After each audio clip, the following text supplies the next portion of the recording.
Bueno, antes que nada, agradecer a la mesa directiva y muy en particular al doctor Eduardo Barreira por la invitación para,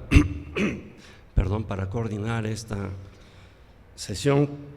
que no sé cómo le vaya a ir a México en el partido de esta noche, pero creo que nos va a ir mejor a los que decidieron venir esta noche a esta sesión, ya que habrá seguramente mucha inquietud, mucha controversia y sobre todo sé que vamos a aprender todos de la participación de cada uno de ustedes. Como lo indica la diapositiva y el tema que tienen anunciado con antelaciones sobre nefropatía lúpica,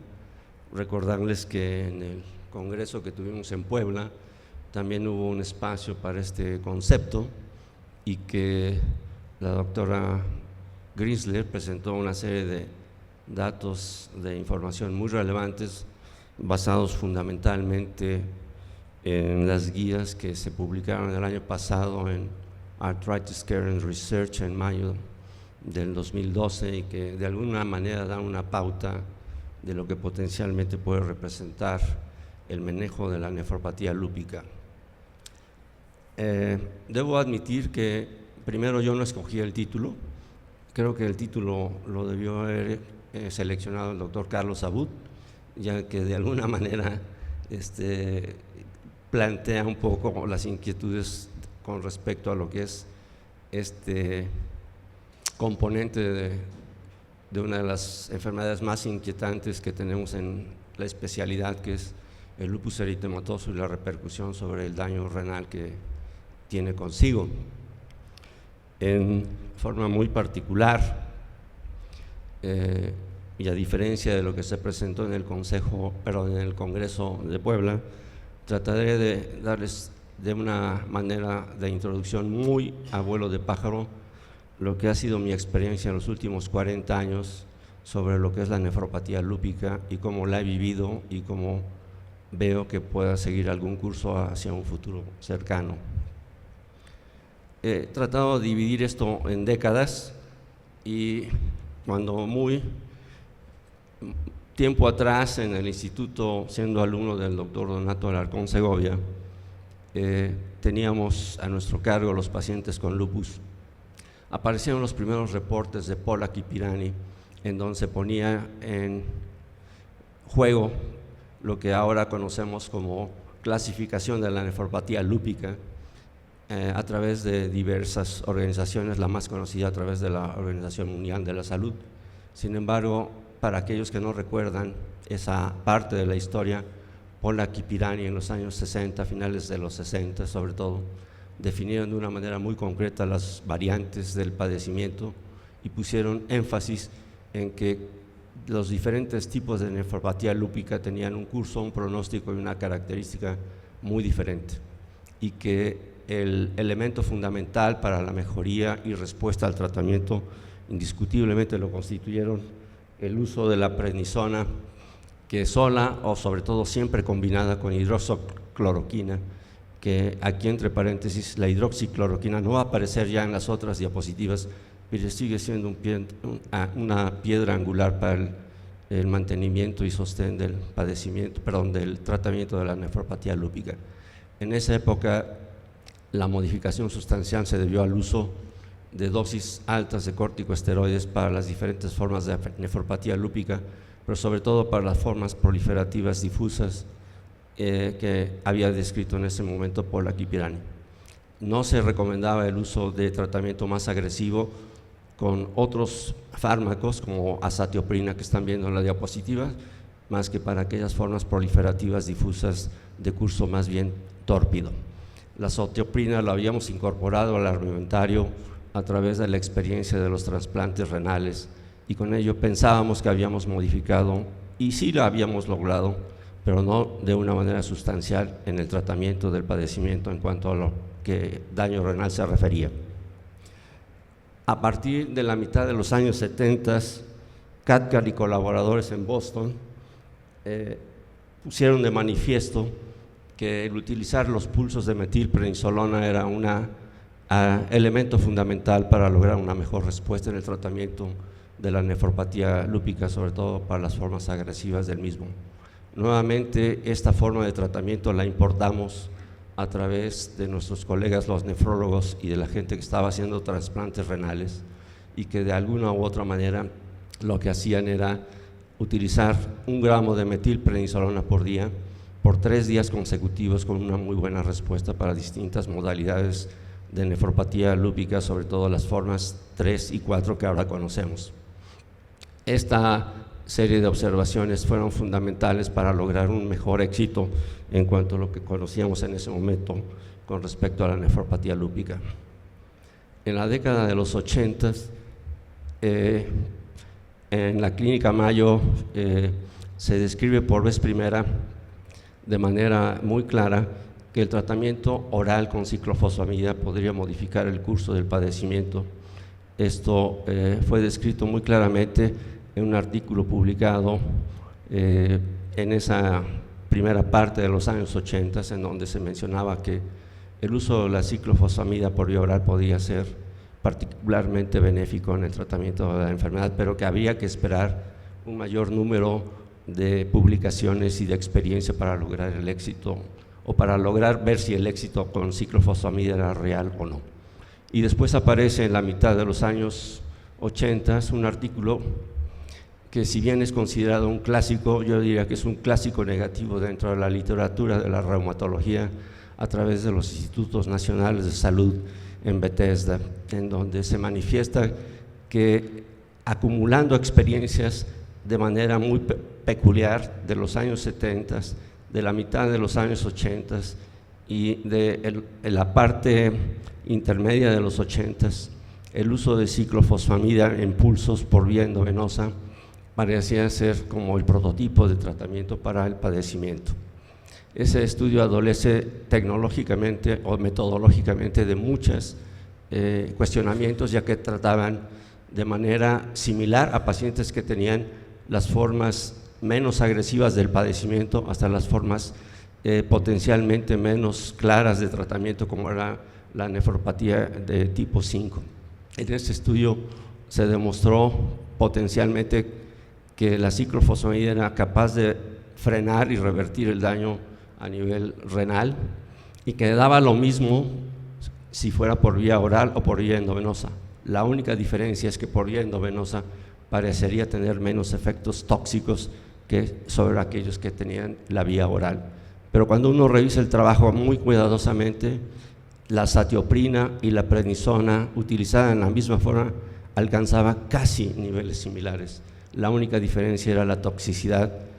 o el efecto que podría tener la ciclofosfamida oral sobre la vía endovenosa en cuanto a la preservación de la capacidad funcional ovárica. En los años 90 aparecen estudios controlados, solamente hay 1 o 2, donde la plasmaféresis sola o combinada con el uso de ciclofosfamida parecería tener un curso todavía aún más positivo. Sin embargo, no demostraba ser superior al uso simple de la ciclofosfamida y por lo tanto prácticamente pasó a un desuso que en la actualidad creo que en pocos centros se utiliza, a menos de que exista una justificación absoluta para hacerlo, pero aparentemente nuevamente la aplicación de ciclofosfamida después de la plasmaféresis parecería ser superior a la solo plasmaféresis en un momento dado.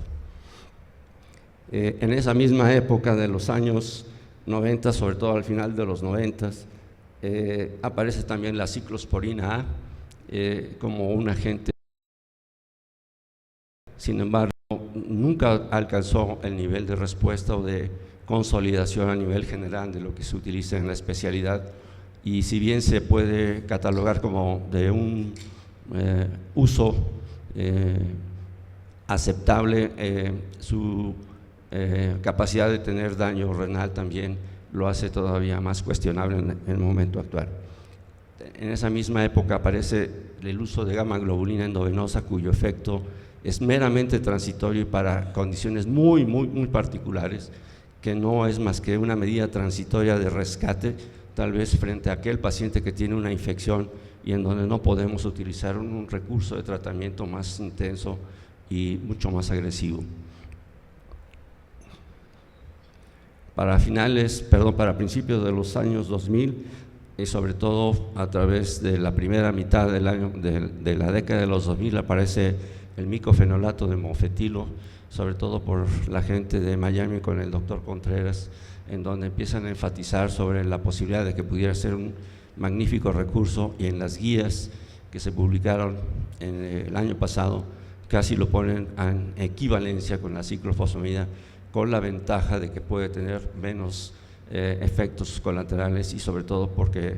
no afecta a la capacidad gonadal ni del hombre ni de la mujer. Entonces, ese recurso sigue siendo muy válido, sigue siendo cuestionable si es en verdad o no. Uno de los argumentos importantes que seguramente escucharemos en el transcurso de esta noche,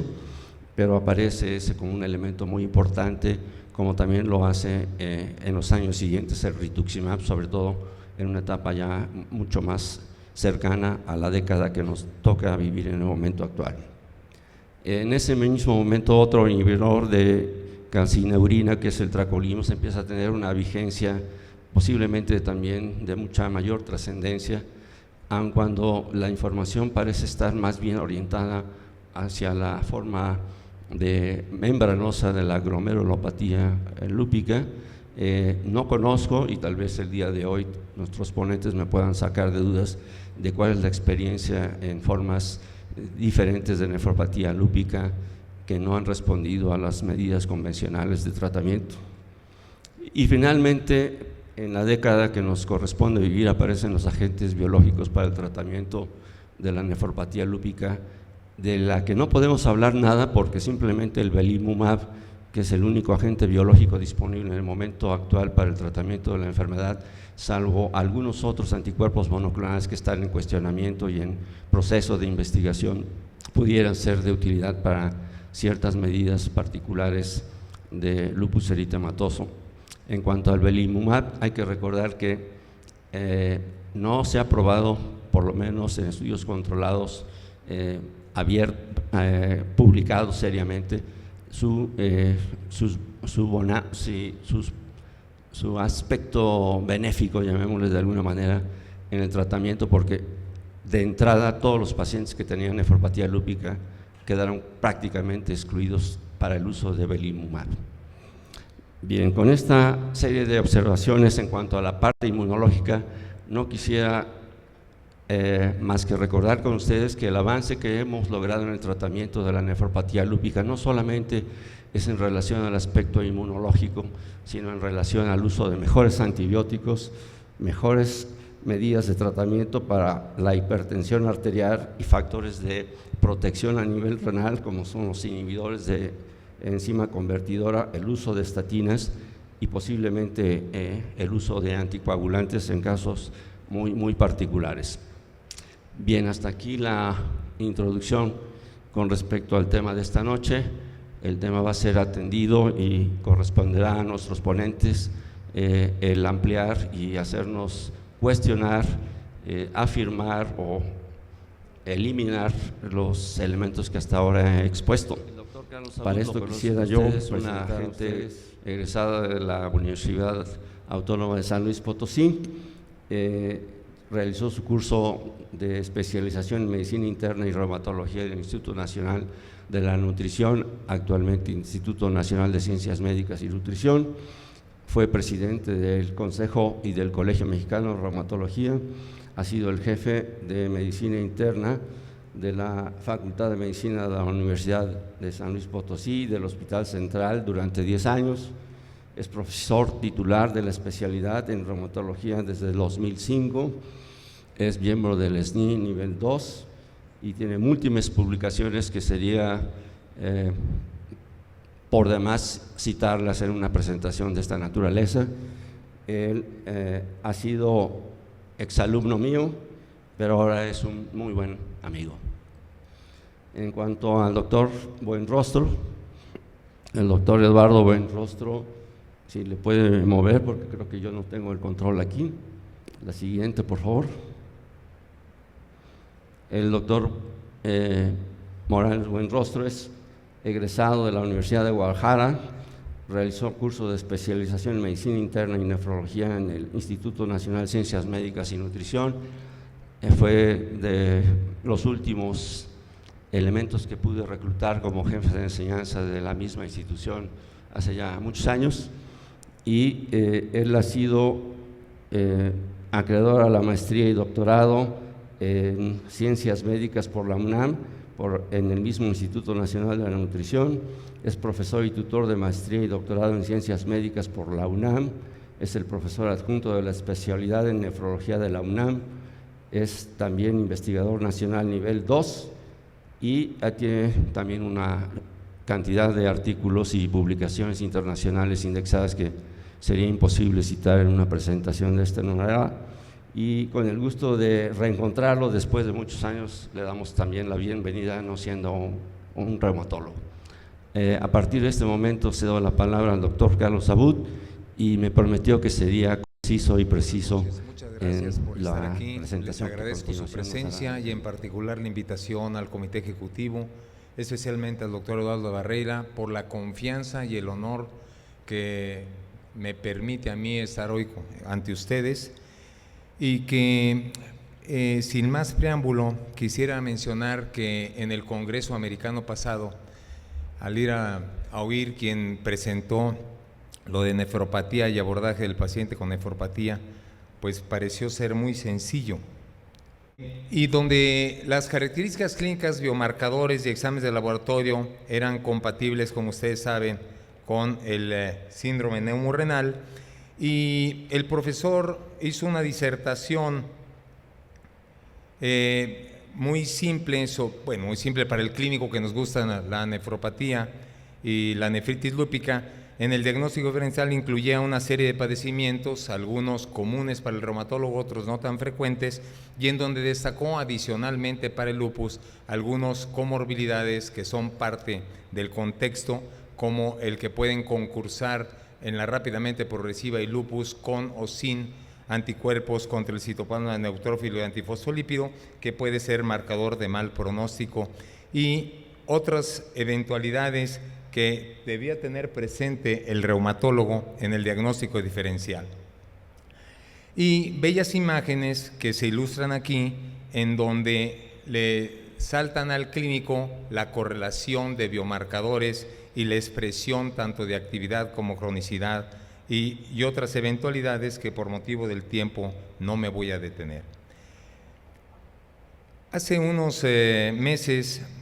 nos saltó, así como ustedes, la duda de que si habíamos avanzado mucho en el conocimiento de la nefritis lúpica, en las bases fisiopatogénicas, y se iba a la par el contexto clínico. En particular, me parece que en este último sentido no es así, y esto está fundamentalmente basado en que la remisión sostenida se alcanza en menos del 40% y que en las clases 4 y en particular en las graves, la evolución a insuficiencia renal es del 40% para fase sustitutiva. Y además las recaídas van desde el 30 hasta más del 60%, y no es raro el tener que considerar algunas modalidades para el diagnóstico como una segunda o tercera biopsias. Si nosotros extrapolamos las bases fisiopatogénicas a animales de experimentación, pues tendríamos que conjuntar una serie de ratones, por lo menos que son los de más fácil acceso, porque los cocodrilos, los changos, eso es más complicado estudiarlos. Pero aquí en el ratón Lean, pues sería muy sencillo decir, mire, tiene un complejo inmune característicamente formado por inmunoglobulina E y que da la expresión clínica, sistémica y renal del padecimiento. En el humano esto es más complejo, y es más complejo a medida que la expresión es muy diversa y no hay alguien, ni siquiera en familias o en gemelos idénticos, que sea muy parecido al que tiene enfrente con el mismo diagnóstico de lupus o la nefropatía por este padecimiento. Y hemos venido aprendiendo desde hace mucho tiempo que hay factores hormonales, factores genéticos ambientales, y que dan por consiguiente lugar a otros protagonistas que vamos a ir desglosando algunos de ellos muy sucintamente, y que quiero iniciar con ustedes, en el que el polimorfismo genético en los pacientes con lupus es también muy diverso. Y probablemente lo que más recordamos nosotros, es las asociaciones con las de lesiones génicas para complemento, en particular C4, C4Q0 y C2 menos comúnmente. Y si esto en bases fisiopatogénicas lo llevamos hacia el riñón, en ese contexto de genética, de hormonas, de medio ambiente, pues encontramos que las alteraciones de apoptosis que dan lugar a muerte celular y a una mala depuración de creatinina dan como consecuencia las alteraciones iniciales de anticuerpos a nucleosomas y anti-DNA y particularmente también a fosfatidilcerina.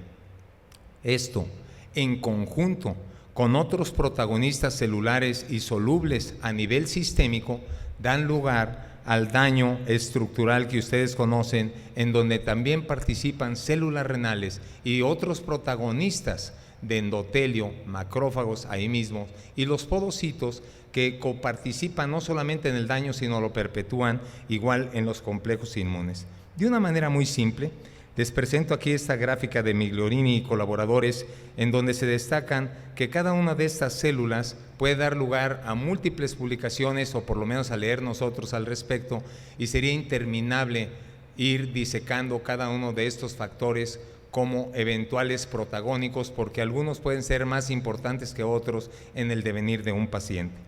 Y por último, dan lugar a la conformación de los inmunocomplejos, que si lo vemos de una manera más dirigida hacia el riñón, encontramos que después de la apoptosis, del mal manejo celular, de receptores TOL que ustedes conocen muy bien y que seguramente en los siguientes años vamos a ver cómo modalidades terapéuticas podrían intervenir en ello, y dan lugar a las alteraciones estructurales que estamos viendo en el riñón. Pero como muestra pudiera tomar un botón y hablar de la netosis, el problema que hay en la interacción de célula dendrítica y el polimorfo nuclear, dando lugar a la liberación por una célula activada de más de 2,000 millones de moléculas de interferón, y que esto puede ser un marcador, por qué no decirlo así, de la actividad del lupus, que está asociado a otras múltiples situaciones, incluyendo alteraciones de células T reguladoras,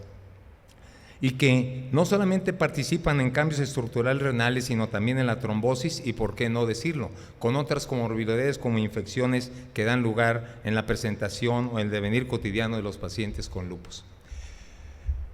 Las citocinas en lupus, aparte del interferón, son muy importantes. Voy a comentar solamente algunas de ellas. Como muestra también quisiera mencionar a la interleucina 6, que independientemente que participa protagónicamente en manifestaciones sistémicas y renales, lo hace en particular en la artropatía por el lupus. Más recientemente se llamó la atención de esta citocina, proclive también para fenómenos autoinmunes e inflamatorios, en donde ya desde hace casi un año, Chen y colaboradores habló de cómo se expresaba de mayor cuantía junto con la interleucina 23 en los pacientes con lupus. Y muy recientemente, Wen y colaboradores, aquí les muestro estas gráficas, en donde hacen un constructo de adenovirus para regular interleucina 17 en ratones VALP-C. Recuerden ustedes que hay ratones que se les lesiona el gen para L17 y no desarrollan el lupus. Pero en este constructo, la actividad renal, la proteinuria y los anticuerpos anti-DNA tuvieron una correlación muy estrecha con la interleucina 17, y la expresión histológica y también de marcadores inmunológicos son de destacar y extrapolables a lo que ocurre en el humano. También, muy recientemente, Chen y colaboradores informaron del por qué algunos pacientes pudieran responder más fácilmente a mofetilmicofenolato en la nefritis lúpica, y está particularmente sustentado con algunas proteínas de los pedicelos de los podocitos. Y esto nos da lugar a hacer algunas consideraciones también que los reumatólogos habitualmente no reparamos en algunas patologías raras renales, pero que son muy importantes para explicar lo que estoy hablando en relación a los podocitos. Y esto es particularmente cierto para la glomerulopatía colapsante en lupus, que es una podocitopatía y en donde se destaca el ahogamiento, vamos a llamarlo así, del glomérulo a través de esta proliferación exagerada de podocitos, y que de manera muy interesante, también muy recientemente, DSA y colaboradores informaron que pudiera haber dos tipos de eventualidades diferentes mediadas por la participación protagónica principal de los podocitos. Una, que está dada fundamentalmente en la expresión de síndrome nefrótico y otra con pacientes no nefróticos, en donde puede haber alteraciones muy importantes tanto del número como de la amplitud y de la carga de los pies, de los podocitos, y que se correlacionan estrechamente no solamente con el depósito epitelial a nivel de nanómetros, sino también con la proteinuria. Hay otros protagonistas que uno puede inferir en retrospectiva que participan activamente en el daño glomerular, a veces expresado con el cúmulo de glóbulos rojos, en otras ocasiones por trombos, o en otras más por esta microangiopatía trombótica. Y quisiera solamente invitarlos a los que no lo han hecho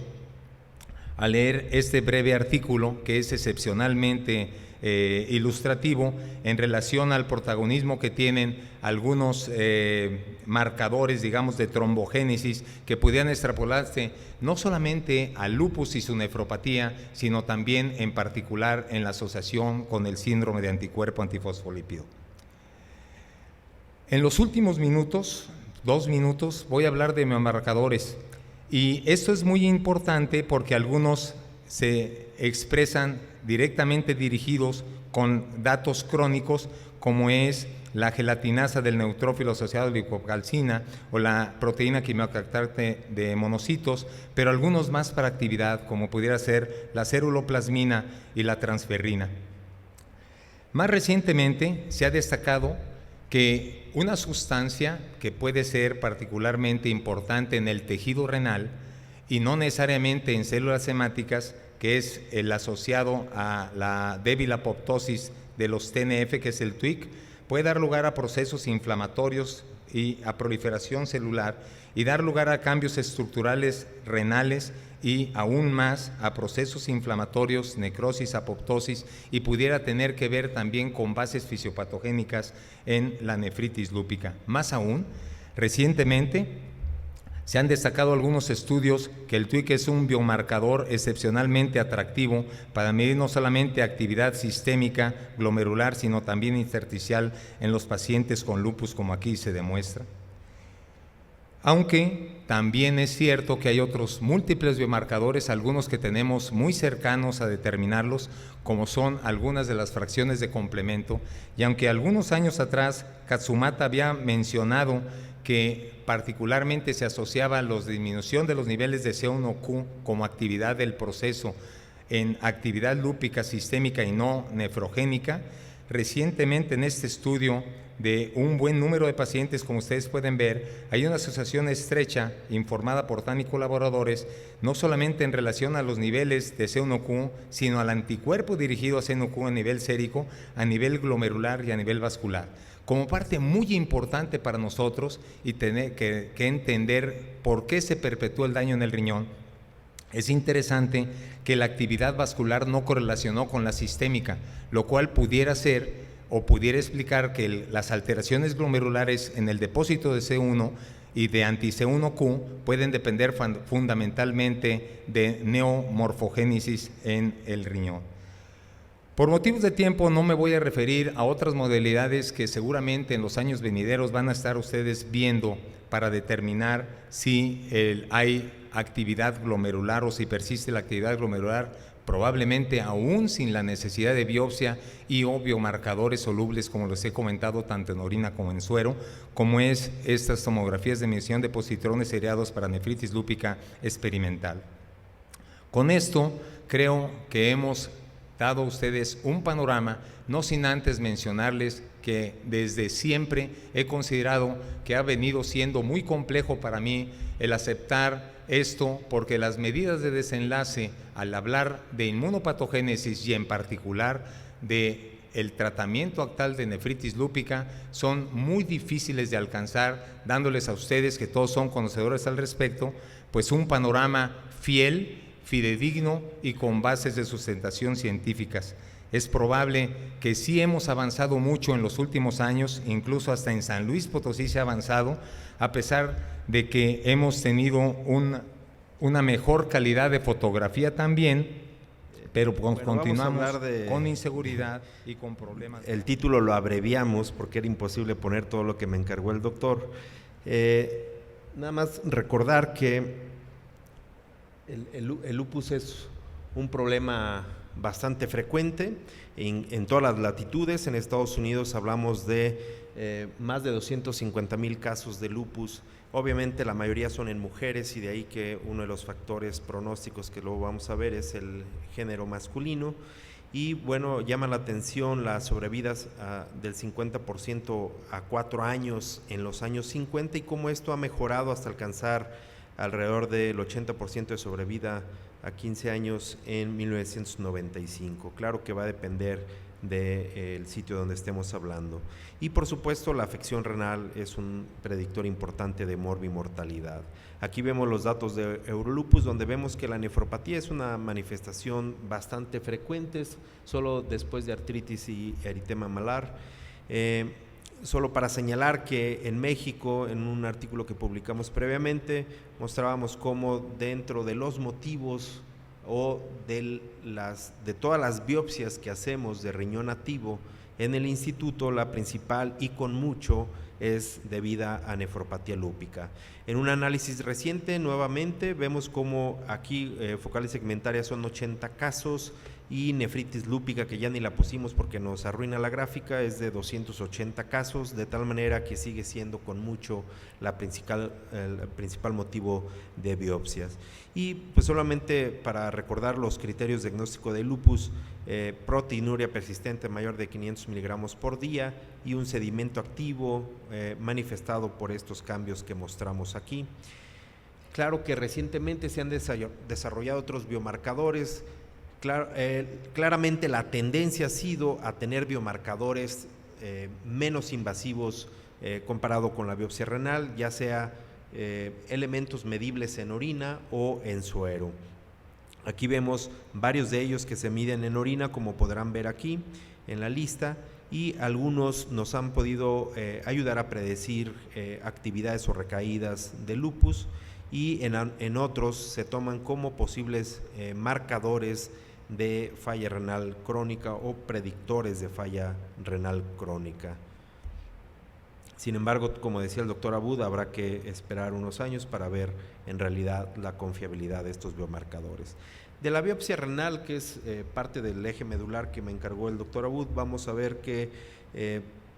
la clasificación de nefritis lúpica ha cambiado a través del tiempo, como pueden ver aquí en esta diapositiva, desde los 50 hasta el tiempo actual, y como la última clasificación, y que ha tenido obviamente algunos comentarios por diferentes autores, es la que fue en asociación de la Renal Pathology Society con la Sociedad Internacional de Nefrología. Y solo para recordar la previa de la OMS, donde todos conocemos estos 6 clases de nefropatía lúpica, donde las más importantes siempre se ha considerado la clase 3, que es con afección focal, y la clase 4 con afección difusa, y bueno, la clase 5 membranosa. En cuenta que la 6 es considerada ya un estadio terminal, y esta cómo fue modificada solamente para fines prácticos o de manera más importante para la clase 4, donde intentan hacer diferenciación entre, si bien es un daño difuso, cómo los glomérulos se dañaban de manera segmentaria o se dañaban de manera global. Y ahorita vamos a ver algunas observaciones importantes. A partir de esto se desataron una serie de estudios intentando ver si los cambios o comparando con la clasificación de la OMS modificaba el pronóstico, y nosotros no fuimos la excepción en este trabajo que hicimos previamente de una serie de biopsias que tenían la clasificación de la OMS, fueron reclasificadas por nuestro nefropatólogo, y veíamos cómo incluso aquí la clase 4, si bien era la que tenía peor pronóstico, aquí los de clase 2, que eran muy poquitos, caían y por ende pareciera que el pronóstico era peor. Haciendo una reclasificación con la última clasificación, vemos cómo de alguna manera se separan las clase 2 y 5 acá arriba, y la 3 y 4 siendo la clase 4 de peor pronóstico, como es lo que uno hubiera esperado. La biopsia renal siempre va a ser necesaria debido a la presentación clínica que en ocasiones va a confundirse con otros padecimientos, y por ahí se tocaba el tema de las nefritis túbulo-intersticiales, que muchas veces en estos pacientes con polifarmacia pudieran tener un rápido deterioro de la creatinina con algo de proteinuria y poder simular una tipo 4 o una rápidamente progresiva. Es aceptado someter a biopsia renal a los pacientes que cumplan los criterios de involucro renal por el American College of Rheumatology, y claro que deberá realizarse a la brevedad para el tratamiento oportuno independientemente del subtipo histológico. Claro está que en algunos casos pareciera muy evidente, sin embargo, volvemos otra vez a los casos, incluso el caso que nos presentó el doctor Abud de podocitopatía, cómo el manejo pudiera variar en estos casos. Por supuesto, el aumento rápido de la creatinina sérica será siempre una indicación urgente por todas las posibles variaciones en la etiología, que puede ser desde microangiopatía trombótica, nefritis túbulo-intersticial o una tipo 4, donde el tratamiento entre uno y otro pudiera variar de manera importante. Recordar algunas características donde siempre las clase 3 y 4 son las que van a tener mayores expresiones, tanto en proteinuria, hematuria y en el tipo de sedimento que vamos a encontrar. Las diferentes sociedades, aquí vemos el EULAR, el American College y el Consenso Europeo, siempre de alguna manera resaltan la importancia de la biopsia renal como un predictor de pronóstico en este caso, o la importancia de categorizarlos para de esa manera orientar el tratamiento que deberían recibir estos pacientes. Y voy a presentarles algunas características de la experiencia personal del doctor Franco Ferrario de Italia, donde nos muestra, por ejemplo, aquí necrosis del ovillo glomerular, que de alguna manera tiene implicaciones pronósticas muy importantes y que a veces se manifestaría más como una vasculitis con mucha agresividad y con una respuesta a veces no tan adecuada al tratamiento habitual. Vemos como en las tipo 3 y 4 también vamos a tener de manera importante la posibilidad de estos hallazgos. El incremento de creatinina, vean pues siempre las clases 3 y 4 cómo van a incrementar de manera importante. La tasa de proteinuria cómo va a ser mayor en las tipo 4 global comparado a la 4 con afección segmentaria. El porcentaje de pacientes con hipertensión también va a predominar en este grupo, y como en estos no se muestra mucha diferencia entre ellos. Otros puntos importantes que han tenido implicaciones pronósticas, aquí vemos asas de alambre cómo predomina más en la global que en la segmentaria. Estas necrosis fibrinoides o incluso con microtrombos de fibrina. Curiosamente, en las diferentes series, vean cómo predomina en esta tipo 4 con afección segmentaria comparado a la que tiene afección global. Inflamación intersticial, y vean cómo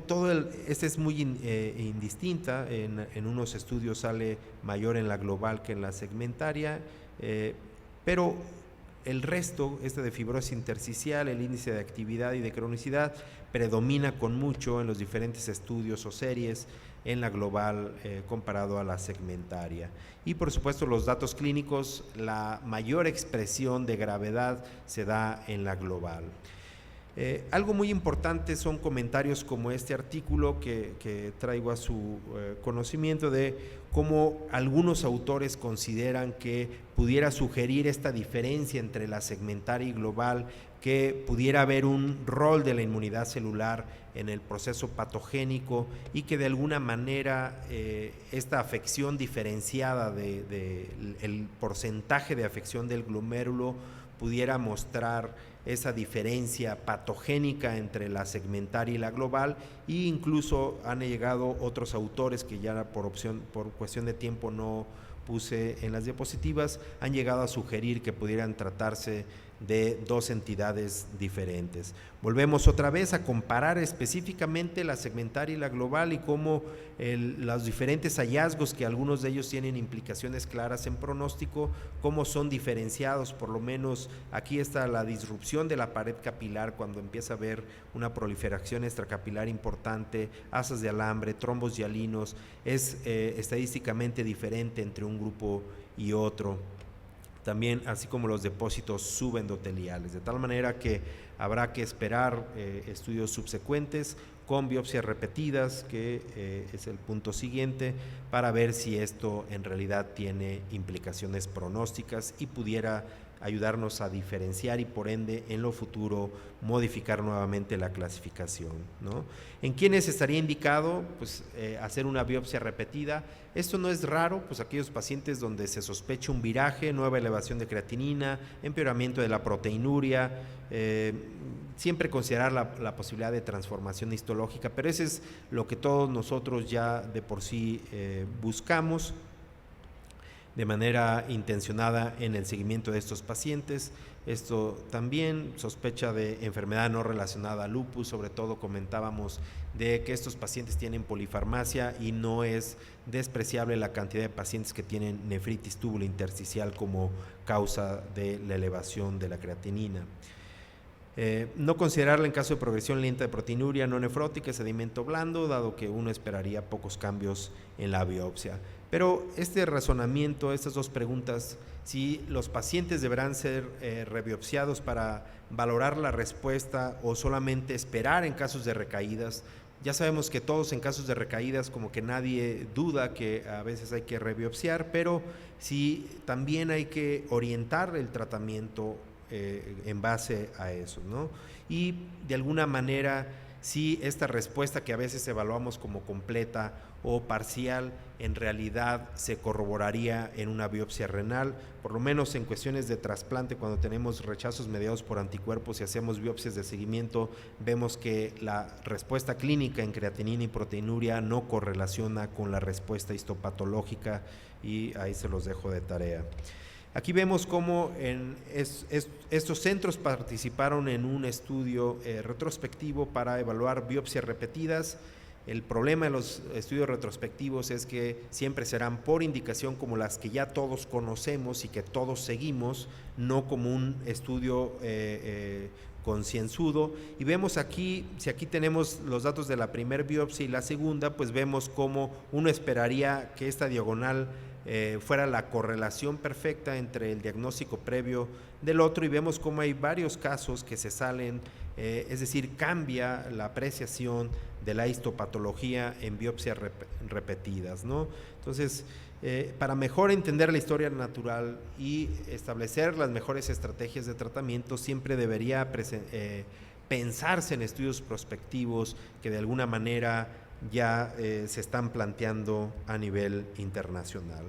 Y bueno, aquí vemos algunos ejemplos de cómo las biopsias repetidas en lupus pueden mostrar estos cambios de patrón histológico, que es lo que más se muestra en los estudios de biopsias repetidas. La importancia de estos en las reactivaciones de la nefritis lúpica, eso nadie lo duda.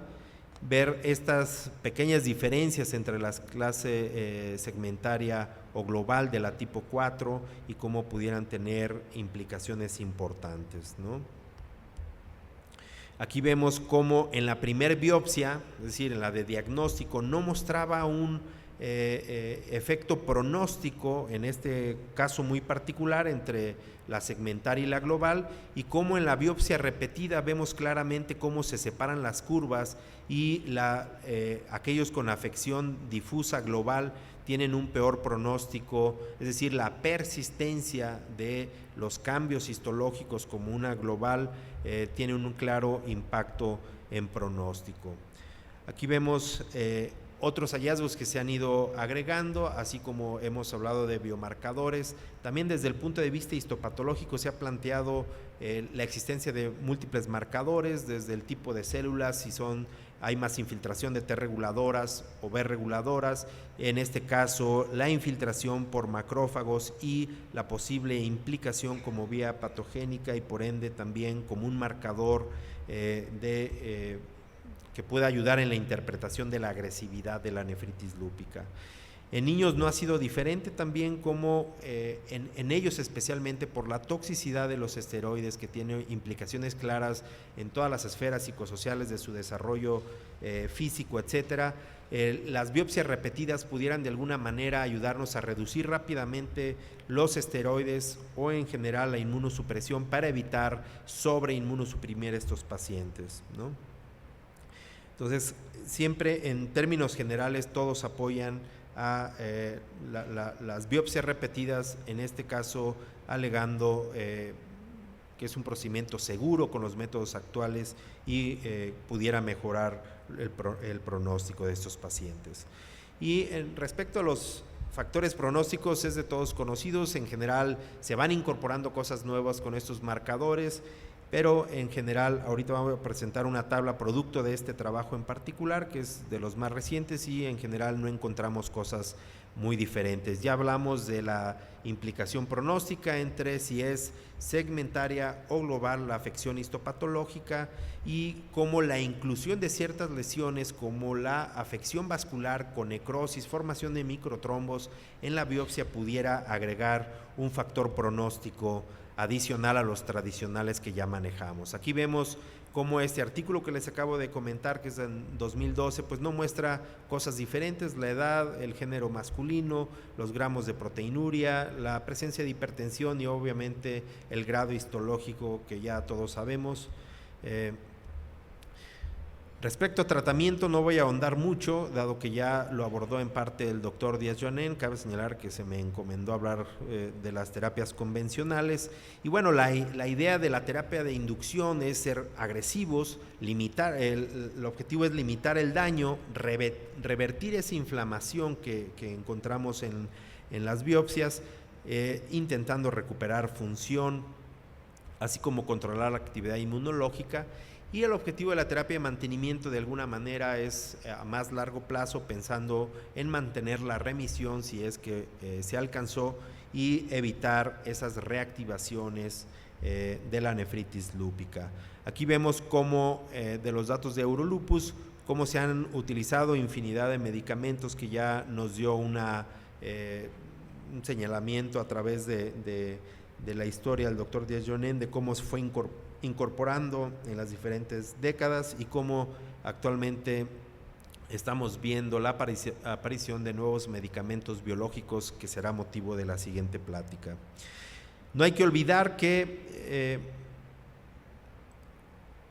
los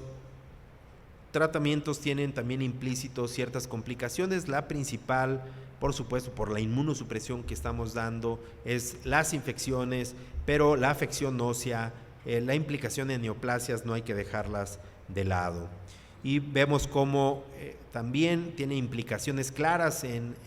como causa de mortalidad. Aquí vemos las infecciones como número 1, pero podemos ver cómo estas tienen que ver con actividad de lupus, de tal manera que tenemos que equilibrar entre dejar que la misma enfermedad lleve a un desenlace fatal o tomar los riesgos que conlleva la terapia inmunosupresora. Ya desde años previos salieron las guías de manejo en el 2012, y donde se plantea, y ya lo comentaba el doctor Díaz-Jonén, y se plantea como equivalentes el utilizar ya sea micofenolato o ¿cómo se llama? El genoxal, la ciclofosfamida intravenoso como opciones de entrada, y sabemos que hay algunos que eventualmente no mejorarán y deberán de cambiarse finalmente a una de las otras opciones. Si se usó primero micofenolato, habrá que tratar con ciclofosfamida o a la inversa.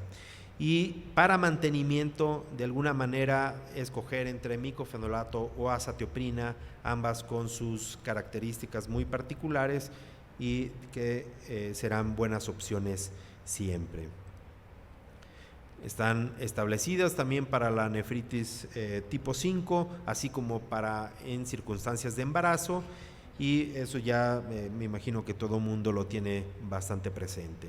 Respecto a terapia de sustitución renal, vemos cómo el trasplante renal sigue ofreciendo la mejor opción de tratamiento respecto a dejar los pacientes en diálisis una vez que ya llegaron a falla renal terminal, y hay innumerables publicaciones que hablan del impacto que tiene el trasplante renal comparándolos con poblaciones controles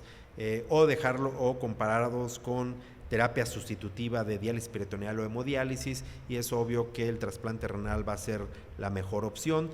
En todos hay algunos que muestran cómo la población con lupus va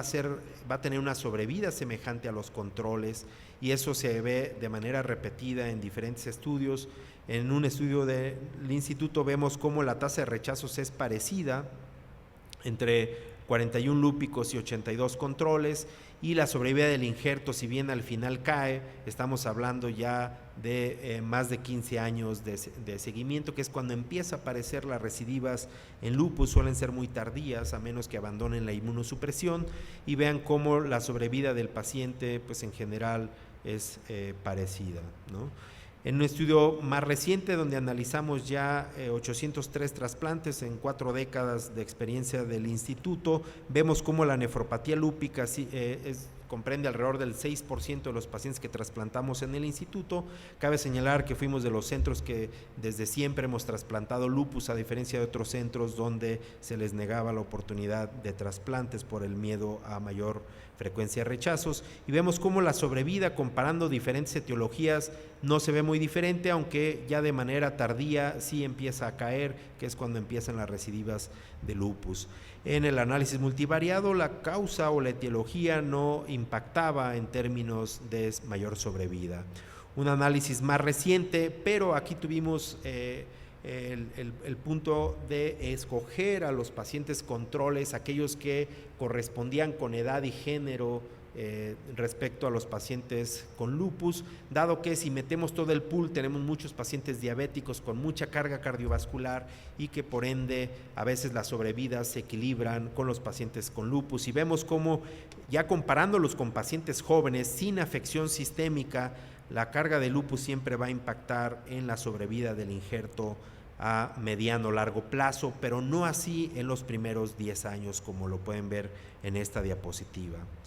En sobrevida del paciente también vemos cómo baja ligeramente, sin embargo, vean incluso a 20 años cómo la sobrevida no es muy diferente entre pacientes lúpicos con pacientes jóvenes, y sin embargo en el análisis de regresión de Cox sí vemos cómo el tener lupus como etiología impacta en la sobrevida del injerto. Muchas gracias.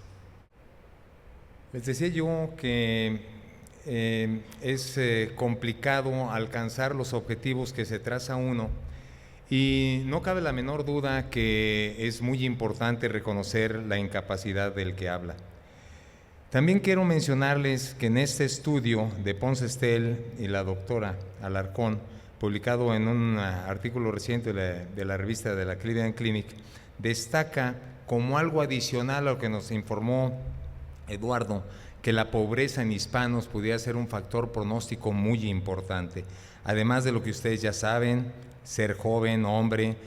alteración neuropsiquiátrica grave, que tengan retraso en el tratamiento o una menor respuesta o un mayor plazo para respuesta clínica o de remisión clínica, además de los biomarcadores que ustedes continuamente o cotidianamente solicitan como anti-DNA y complemento bajo, asociado a ANCAS, y la histología. Hemos venido aprendiendo, como destacó Eduardo, que a pesar de lo comparable que pueda ser entre los pacientes con lupus trasplantados y no trasplantados, también hay problemas que inciden precisamente en la supervivencia o disminuyen esta, con mortalidad, particularmente en pediatría, a pesar de su corta edad, de problemas cardiovasculares, siendo esto o anteponiéndose a otras causas de mortalidad. Probablemente, nada más para poner el dedo en la llaga, que hacer el clínico con gente con factores de mal pronóstico sin alteraciones en el sedimento urinario, y en particular basados con este artículo de los japoneses encabezado por Gakasugi, informado hace unos meses, en donde se destaca que en biopsias de pacientes sin alteraciones al sedimento urinario, el 50% más tenían proliferación de manera importante en la histología, y que esto es particularmente relevante en aquellos que tenían anticuerpos a DNA de doble cadena elevados e hipocomplementemia. Como hemos venido aprendiendo, hay medicamentos que modifican no solamente el curso de la actividad sistémica, sino también de las alteraciones histológicas. Quiero nada más,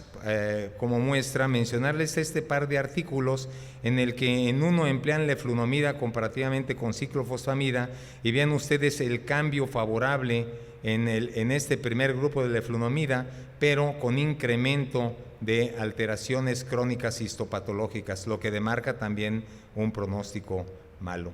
Y en el caso de MMF, a diferencia de lo que se venía observando durante décadas con ciclofosfamida y otras modalidades terapéuticas, también hay cambios en la biopsia, aquí en 14 pacientes con mejoría importante de clase 4A2 o de 4A3 y disminución de la actividad renal. Esto se ha visto también con medicamentos biológicos que luego vamos a comentar. Sin embargo, no quiero pasar por alto el que uno tiene que resaltar o enfatizar el por qué MMF ha llegado para quedarse y pudiera desplazar a futuro cercano, o por lo menos equipararse en las bondades y con iguales o menores eventos adversos que la ciclofosfamida. También reconocemos como en artículos como este, en donde se destaca que la manutención con MMF comparativamente con azathioprina da ventajas tanto en eficacia como en eventos adversos hacia el ácido micofenólico, como ustedes pueden ver aquí en esta gráfica de árbol. Los reumatólogos no estamos muy compenetrados con el empleo de tacrolimus. Este estudio de Wang y colaboradores destaca que la proteinuria, como ustedes pueden ver en esta gráfica, puede disminuir de manera sustancial con diferencia estadísticamente significativa al compararse con ciclofosfamida, como ustedes pueden ver desde la segunda semana, con remisiones parciales muy importantes desde el primer mes y también en el seguimiento con remisión clínica completa o parcial, como ustedes pueden ver, favorable para el tacrolimus. Adicionalmente, en donde ustedes pueden ver estas dos gráficas, cómo hay diferencias visuales importantes, contrastantes con el empleo de tacrolimus versus ciclofosfamida. Vean ustedes en este último estudio, en donde hay personas con nefritis lúpica refractarias a ciclofosfamida, cómo se puede alcanzar una respuesta sin biológico, sin rituximab, hasta el 88%, con modificación también de la actividad sistémica del padecimiento. También recientemente, como ustedes ya conocen, seguramente todos leyeron el artículo de YAP y colaboradores de hace algunas semanas, se destaca que hay que mantener el MMF por un buen tiempo, dado que hay diferencias ostensibles cuando se mantiene en una buena dosis por más de 24 meses, aunque no dosis completas, pueden ser de gramo a gramo y medio, y esto ya venía siendo destacado por el grupo de Lascari y colaboradores, como ustedes pueden ver aquí, en donde se habla de que puede haber recaídas en la suspensión antes de 18 meses del MMF hasta de 6 veces o más comparativamente con aquellos que mantienen el medicamento. Todos ustedes conocen las bondades que hay en relación con el empleo de rituximab, sobre todo en estudios no controlados. Este es de los estudios pioneros de un grupo grande de pacientes del grupo de San Luis Potosí, que encabeza también el doctor González Amaro, en donde se destacó mecanismos interesantes de acción diferentes a solamente la adaptación de linfos B. Y adicionalmente, otros autores, Leandro y colaboradores que estén aquí, mencionan que hay mejorías del VILAG, ¿sí? También hay mejorías del índice de proteinuria, creatinuria, así como de otros parámetros que hemos venido mencionando en el curso de la presentación. El estudio LUNAR, que fue un estudio controlado, prospectivo, muy adecuado en cuanto al protocolo llevado a cabo, pues tristemente nos percatamos que no dio mucho. Sin embargo, en diversos subanálisis se ha venido destacando que la remisión parcial y el número de recaídas es mucho menor en la gente que recibió rituximab, como lo destacan estos autores acá abajo, e incluso de las cosas más importantes se destaca que las recaídas graves con Vilaga es mucho menor en los pacientes que reciben rituximab. Probablemente es un medicamento que llegó para quedarse y por motivo de tiempo no les presento las pocas series también en donde hay una mejoría ostensible de su histopatología. Más recientemente se ha avalado también por la FDA, aprobado para el mercado de los pacientes con nefritis lúpica y también con lupus, a pesar sin querer disentir lo que dijo el doctor Diesonen, en donde no solamente se ha despertado el interés de esta molécula dependiente de IgG1 dirigida contra BLyS, por el que hay menos recaídas y mejoría clínica a través de parámetros de actividad de la enfermedad sistémica, sino también de biomarcadores, como ustedes pueden ver aquí, en relación a anticuerpos, en relación a niveles de complemento hacia la alza, y más recientemente en este subanálisis, por eso les mencionaba, de los 1.684 pacientes, 267 tenían nefropatía. Evidentemente no era una nefropatía grave, pero sí una nefropatía proliferativa, en donde dio lugar también a biopsias y encontraron una mejoría importante en cuanto a disminución de proteinuria, menor proteinuria masiva, mejoría renal al año, como ustedes pueden ver, y también en recaídas, como ustedes también ratifican en esta diapositiva del estudio de Dolly y colaboradores. Esto se destaca aquí al comparar, por ejemplo, el número con remisión renal y el número, el tiempo requerido en placebo y con belimumab al alcance de la remisión completa y parcial, y desde luego la menor cuantía de recaídas renales, así como la disminución de proteinuria, que fue diferente con aquellos que no recibían el medicamento. No quisiera pasar por alto que conjuntamente con los biológicos y aún sin ellos, hay dudas que tenemos algunos reumatólogos, incluyendo muchos de ustedes, en relación al papel que tienen los corticosteroides posterior a que han recibido el tratamiento de inducción o cuando hay alguna recaída. Este es un estudio muy bonito de Fischer y colaboradores donde se destaca a posteriori, es un subanálisis en el que por motivos diferentes a protocolo, pacientes recibieron más de 20 miligramos y otro grupo contrastante, 21 pacientes contra 20, menos de 20 miligramos de prednisona, y de manera muy interesante y puede ser que hasta inexplicable, aunque hay algunas cosas que hemos aprendido los nefrólogos, el grupo que recibió menor dosis de prednisona tuvo mejores alcances en respuesta y en menos recaídas. En relación al papel de otras terapias, a pesar de las bases de sustentación científica con niveles altos de interferón, reconocemos que hasta en la actualidad no hay evidencia de que el bloqueo de interferones dé lugar a respuestas terapéuticas halagüeñas en los pacientes con lupus y con nefritis lúpica en particular. Otras modalidades terapéuticas, como otras moléculas dirigidas contra linfocitos B, contra BAFF, y contra complemento, está seguramente en estudio y por aprender cada uno de nosotros el papel que van a tener ellos de manera aislada y en particular asociado a un tratamiento combinado con medicamentos como el MMF que todos ustedes han aceptado. Como muestra de estas combinaciones, quisiera recordarles a ustedes lo que vino pasando con la molécula que interfiere en la activación secundaria del linfocito T y que dio lugar a hacer un comparativo o extrapolarlo con el estudio LUNAR con rituximab, en donde aquellos pacientes con nefritis relativamente grave o con histología grave tuvieron mejor alcance en respuesta terapéutica. Esto ha dado lugar a que se acepte en el mundo un nuevo estudio que incluya abatacept de 10 y hasta 30 miligramos por kilo, a diferencia de 10 de lo que se usa en artritis reumatoide, y digo, escalando estas dosis particularmente por la farmacocinética del medicamento que puede eliminarse por el riñón, y quizás tengamos algo más halagüeño que comentar a un futuro. Hay otras modalidades terapéuticas que no dejan de llamar la atención, como este estudio del grupo de trasplantes de médula ósea europeo, en donde, a pesar de que ellos mencionan y los editores aceptan que es adecuado, en particular nosotros creemos que es totalmente inadecuado y no da lugar.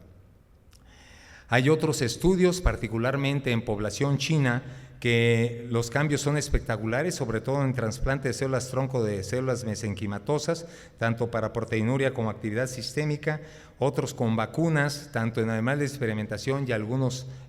no protocolizados en humanos, y otros más en el que están empleando particularmente, me pasa la diapositiva,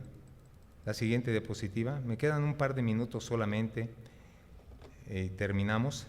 en donde hay células de memoria y que pueden usarse como biomarcadores y también con fines terapéuticos. Y por último, quisiera recordarles a ustedes la siguiente, por favor, en relación a vitamina D y lupus, en donde hay algunos grupos que han dado sola vitamina D para actividad lúpica grave, con resultados que en algunas ocasiones parecen ser espectaculares. En resumen, podemos decir, sobre todo con la revisión Cochrane, la siguiente, por favor, que en el tratamiento para nefritis lúpica es claramente definido el papel de los medicamentos que hemos mencionado, que pudiera no haber diferencias en estudios protocolizados con la terapia biológica, particularmente con rituximab.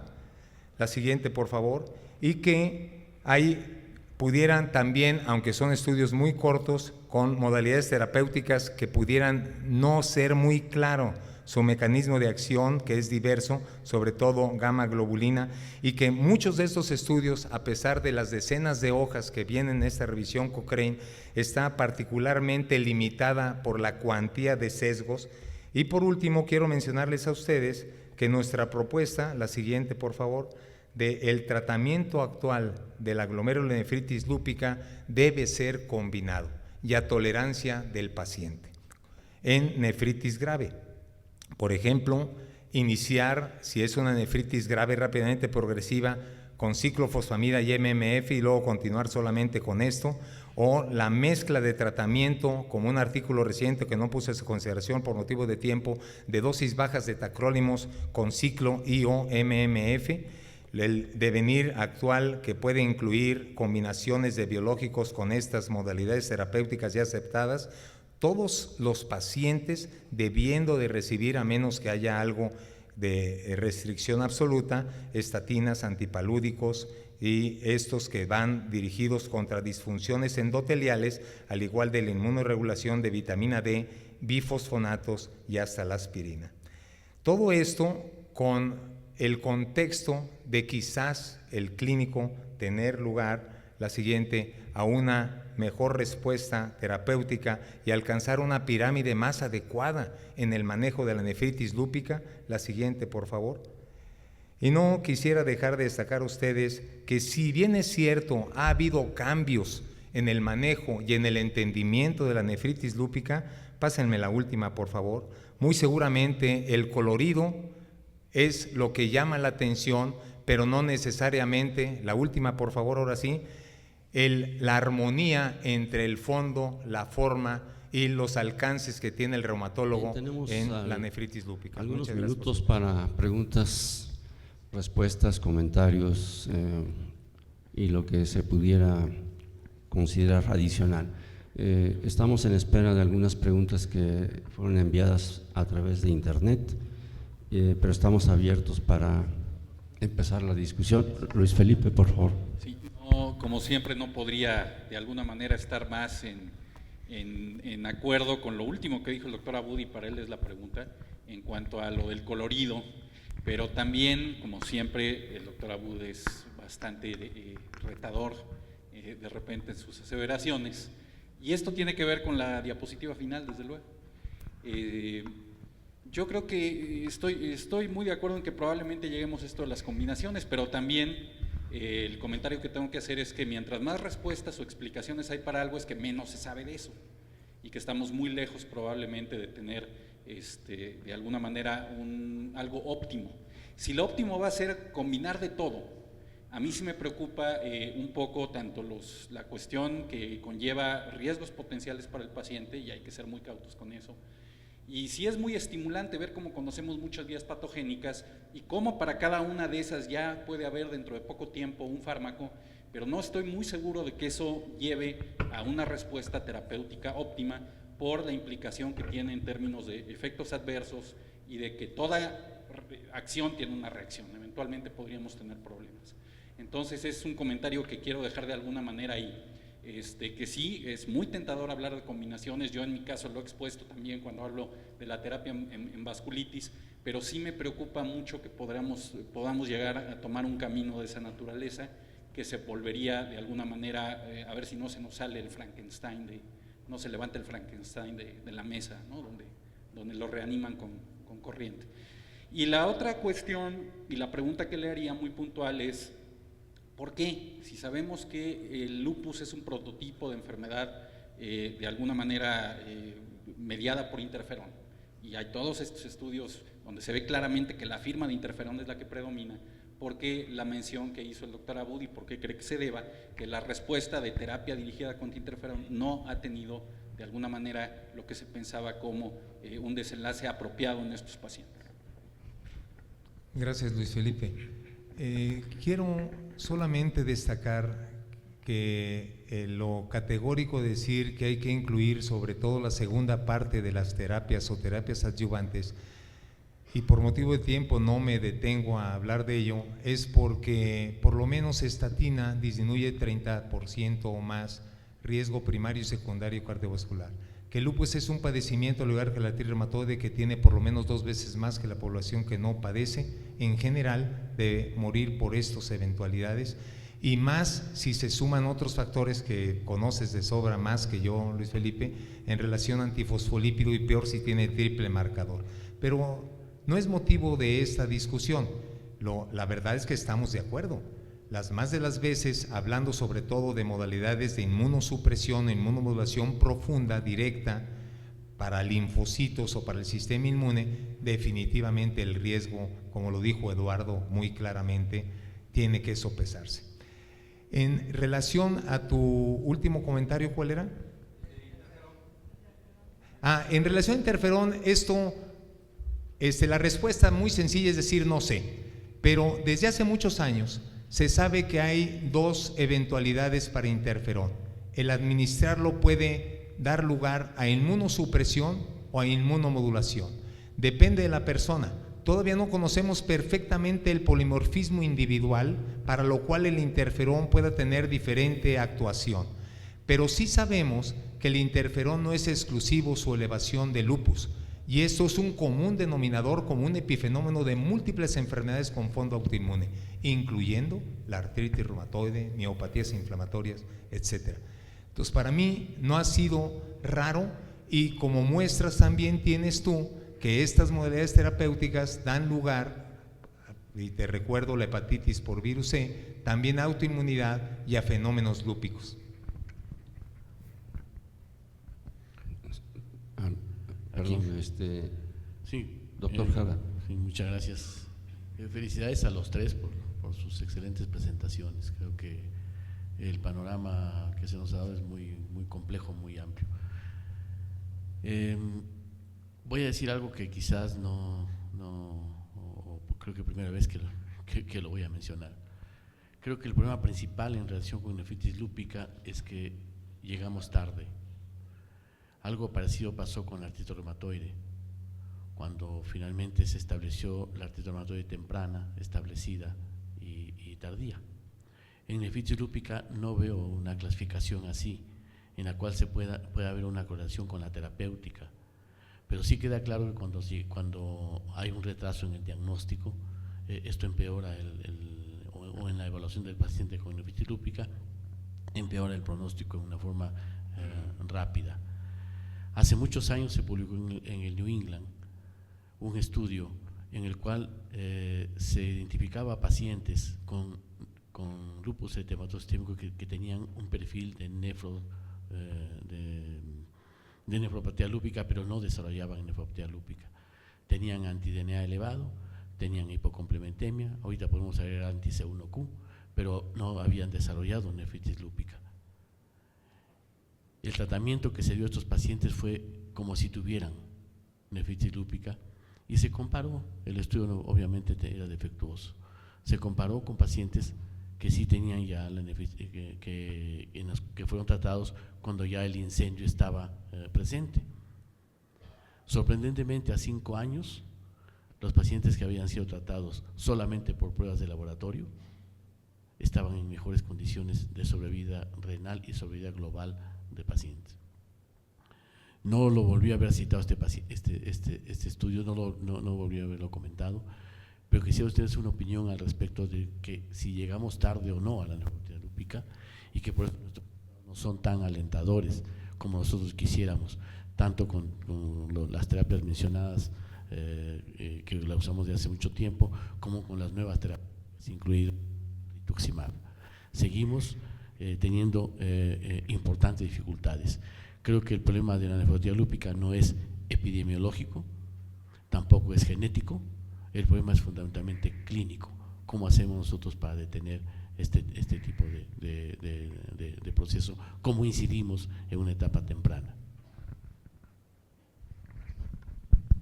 Yo creo que tiene toda la razón en el sentido de que a veces somos demasiado cautos en hacer procedimientos invasivos. Haciendo extrapolación con otro evento que claro que es diferente porque hablamos de aloinmunidad en lugar de autoinmunidad como es el trasplante renal, hemos visto que en la medida que nosotros hacemos biopsias protocolizadas, detectamos fenómenos inmunológicos más tempranos y podemos atender, incluso solamente subiendo inmunosupresión anulamos la progresión de ese evento inmunológico. Lo mismo pudiera hacerse en nefritis lúpica, aunque repito, son mecanismos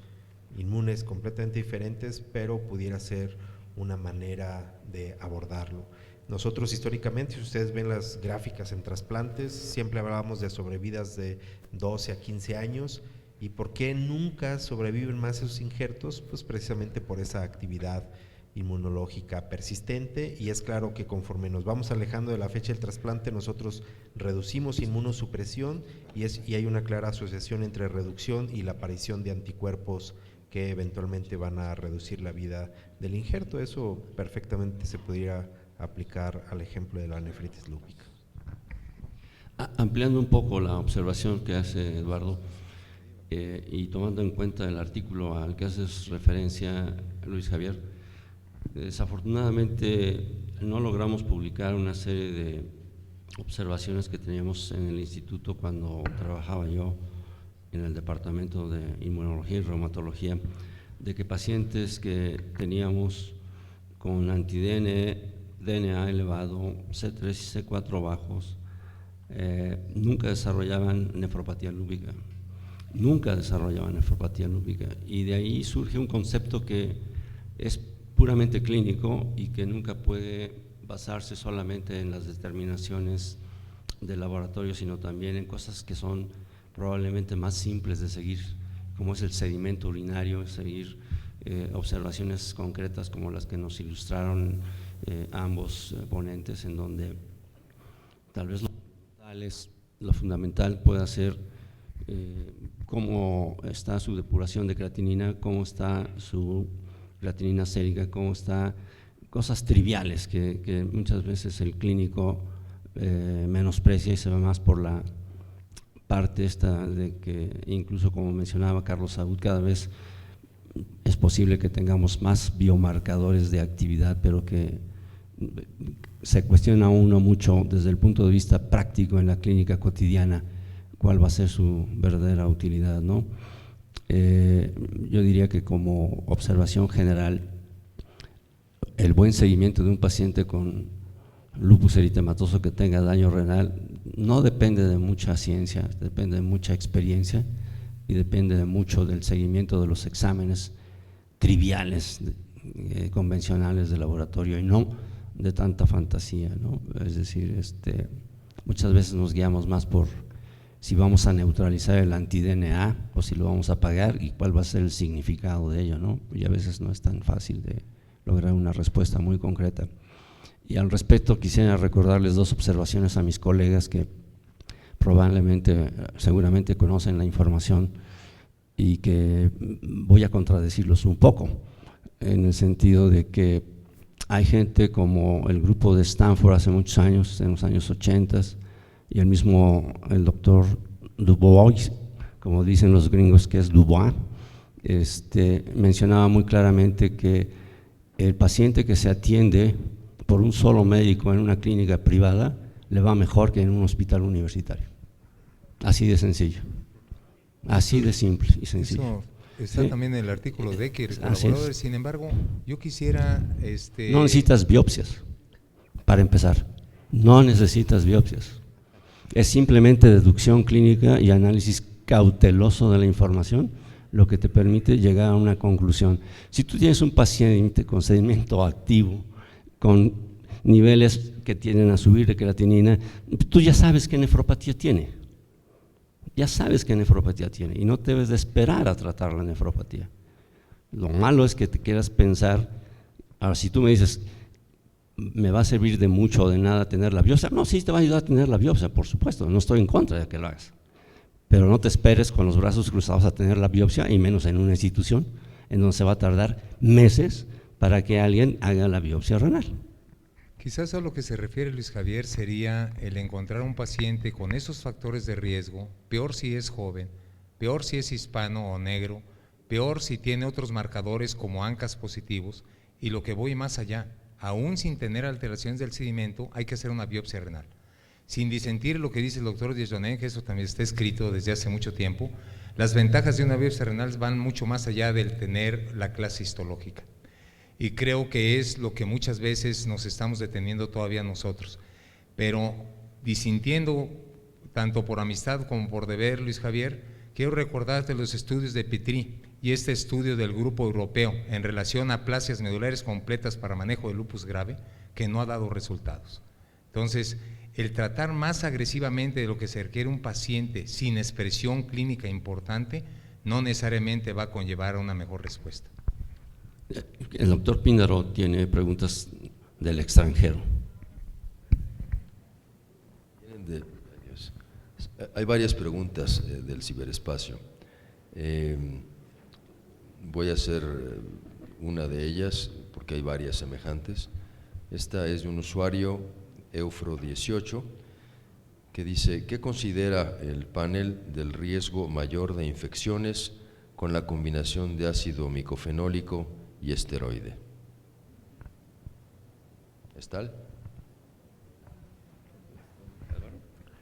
Bueno, depende de los niveles de esteroide, depende de si estamos hablando de inducción o de remisión, pero reconocemos por otros estudios, incluyendo por estudios diferentes, no en lupus, que el esteroide a dosis mayores solamente a 5 o 10 miligramos conlleva 2 o más veces de riesgo de infección. Pero eso es algo reconocido. Y MMF también. Y a mayor dosis, peor. Lo que uno lleva implícito, y volviendo a la pregunta de Luis Felipe, es que la mezcla de medicamentos nos pudieran dar la opción de utilizar menos dosis de ellos. Por ejemplo, en el estudio de tacrolimus conjuntamente con MMF, se usa de 1 a 1,5 gramos de MMF, no se escala a 2 o a 3, peor, y de tacrolimus se queda con la mitad de la dosis, y no se encontraron eventos adversos más frecuentes que usando uno de estos medicamentos aislado a dosis adecuadas. Esto se ha visto también en artritis reumatoide, Píndaro, desde hace decenas de años, que la mezcla de medicamentos, siempre y cuando se emplee por tiempo razonable, con disminución importante sobre todo de esteroides lo más rápido posible, puede disminuir importantemente también las infecciones. Totalmente de acuerdo. Yo creo que en la experiencia en trasplantes es mucho. Desde el 84 nosotros usamos triple droga y es obvio que esos pacientes comparados a población general tienen mayor frecuencia de infecciones, pero desde que se usan esquemas con dosis reducidas de los 3 fármacos, la verdad es que la tasa de infecciones no es muy diferente a otros pacientes. Hay otra pregunta también del mismo usuario. ¿Qué ¿Qué opinan del uso de antipalúdicos en nefropatía lúpica solo si se asocia con síndrome de antifosfolípidos secundario? Bueno, yo quisiera hacer esta observación y lo dije en mi presentación inicial. No volví a mencionar a la hidroxicloroquina porque estaba preconcebido que siempre va a estar presente como manejo del paciente. Y de hecho hay estudios publicados con anterioridad de la década de los 80s, principios de los 90s, si no mal recuerdo de la doctora Han también, en donde se demostró que a los pacientes que le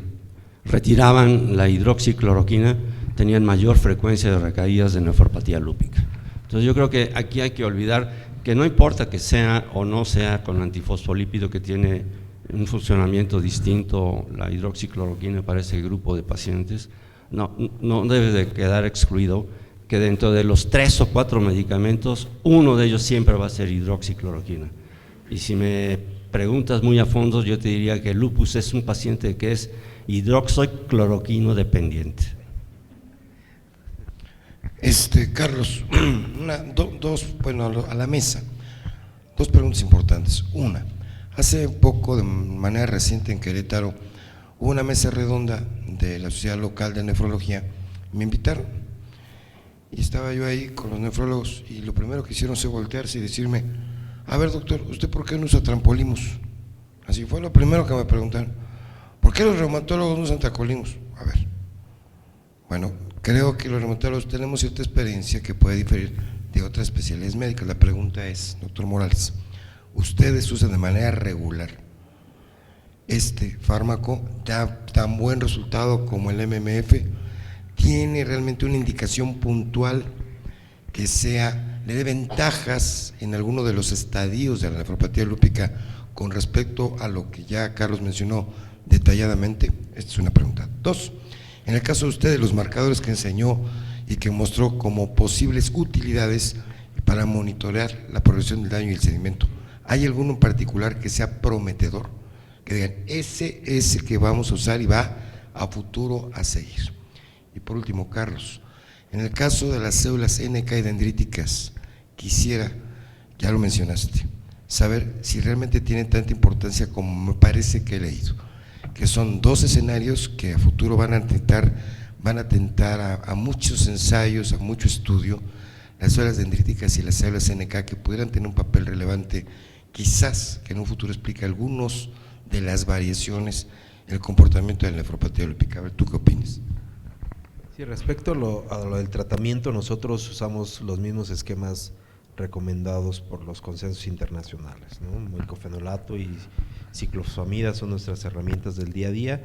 Sin embargo, en este grupo de pacientes que tienen proteinurias masivas, ¿sí?, mayores de 10 gramos, incluso aquellos que ya empiezan con desde arriba de 6 gramos, nosotros frecuentemente utilizamos inhibidor de calcineurina, dígase ciclosporina o más recientemente tacrolimus, con la finalidad de reducir de manera importante la proteinuria y luego pudieras combinarlo ya sea con mofetil o obviamente siempre con prednisona, pero el punto es nunca dejarlo o hacer el cambio brusco, sino que incorporamos el otro fármaco con el que eventualmente se quedaría para mantenimiento. Entonces lo usaríamos más como terapia de inducción en esos casos muy particulares, ¿no? Y en aquellos que tienen resistencia a los tratamientos habituales, siempre brincamos, no esperamos mucho, ¿no? Después en ese periodo de inducción, si no vemos ninguna respuesta, nosotros brincamos a inhibidor de calcineurina con cierta rapidez. De los biomarcadores, yo creo que con la experiencia que tenemos, nosotros hemos trabajado últimamente con N-gal, KIM1, interleucina 18 y HCP72, y N-gal tiene ciertas características que lo hacen como un buen marcador. Dependiendo del nivel, puede uno predecir o pronosticar con cierta certeza el desenlace, un desenlace más adverso a largo plazo, ¿no? Entonces pudiera ser un marcador a seguir. Todos los demás difieren muy bien entre blanco y negro, esos todos los biomarcadores. El problema es tener un buen biomarcador que te diferencie el tipo de lesión y que sea capaz de detectar pronóstico, y el que ha persistido en múltiples estudios, en múltiples escenarios, es N-gal, ¿no? En relación a las células dendríticas, pudiera ser extrapolable o agarrar el mismo barco también las células T reguladoras. El problema es más complicado que el número y solamente la función, porque no son solamente para presentar la estimulación antigénica persistente para lupus. Como muestra, basta el botón de linfocitos B. Y en estudios protocolizados ratifico que no se encontró grandes diferencias generales entre Rituxi, que depleta linfos B, ¿sí?, y que tiene una proclividad particularmente para disminuir autoanticuerpos. Entonces, sí hay mucho que se está estudiando ahorita, no solo en lupus, sino también en artritis reumatoide y otras enfermedades con fondo inmuno de células dendríticas, estimulándolas, sacándolas y luego reintroduciéndolas, etcétera, pero creo que vamos a tener que aprender mucho más y me da la impresión de que el camino es mucho más complejo que un solo protagonista en el lupus eritematoso. Quiero mencionar en relación a hidroxicloroquina, hay un artículo muy reciente, creo que es de la semana anterior, de fisiopatogénesis de antifosfolípido en el New England Journal of Medicine y destaca las bondades de modalidades terapéuticas que incluye para una vía hidroxicloroquina, para otra vía o varias vías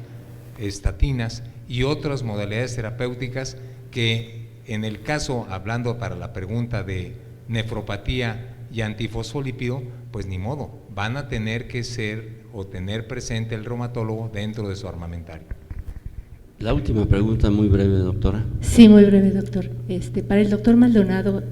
cada vez conocemos más la importancia de la biopsia, y usted bien lo mencionó, tanto inicial como cuando hay algún cambio en el comportamiento, como cuando queremos evaluar aún a un paciente que está estable y poder evaluar el pronóstico.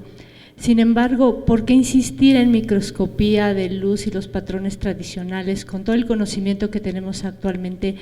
¿Qué opinión le merece la evaluación por inmunohistoquímica y microscopía electrónica para poder evaluar estos detalles? Sí, yo creo que en general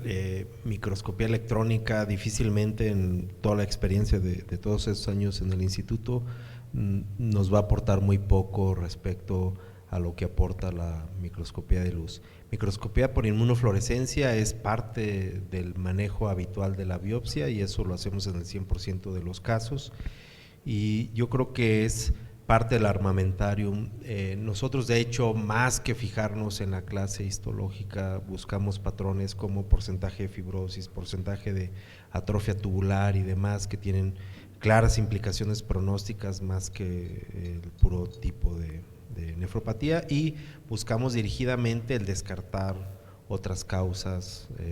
de nefritis. Creo que damos por concluida la sesión. Agradecemos realmente el interés de todos ustedes, la audiencia